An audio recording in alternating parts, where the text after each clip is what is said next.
L'Afrique faisant partie donc, du monde, il est évident que des éléments sont particuliers donc, à l'Afrique, mais c'est la gouvernance mondiale donc, qui est vue parce que les éléments de politique qui sont menés aujourd'hui aux États-Unis, la guerre commerciale entre les États-Unis et la Chine sont des éléments qui ont un impact donc, sur le monde de la finance et qui a un impact sur le monde de la finance. Cela a un impact aussi donc, sur le développement de l'Afrique.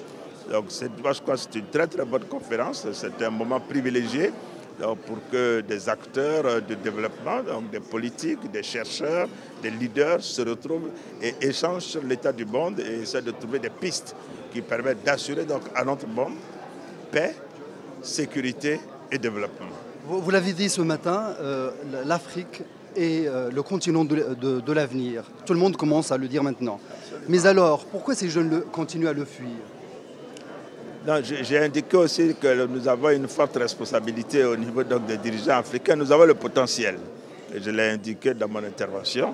Il nous revient maintenant de mener donc, des politiques économiques susceptibles de pouvoir créer donc, les emplois qui sont nécessaires donc, pour ces jeunes.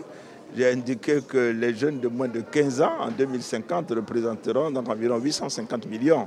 Nous aurons donc la plus grande main-d'œuvre du mondial sur le continent africain.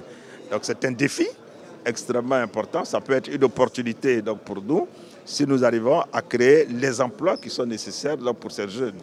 Et en termes de pistes pour créer ces emplois, j'ai indiqué que l'industrialisation du continent est aujourd'hui donc une nécessité et que nos politiques économiques doivent converger vers cela. Merci. Et l'Afrique doit jouer le collectif et la coopération sud-sud dans tout cela. Ben absolument. Et me trouvant aujourd'hui ici à Rabat, donc au Maroc, on a un exemple de coopération sud-sud entre la Côte d'Ivoire et le Maroc qui est totalement remarquable. Et je crois que l'on peut le montrer, donc on peut la montrer en exemple et ça doit pouvoir inspirer.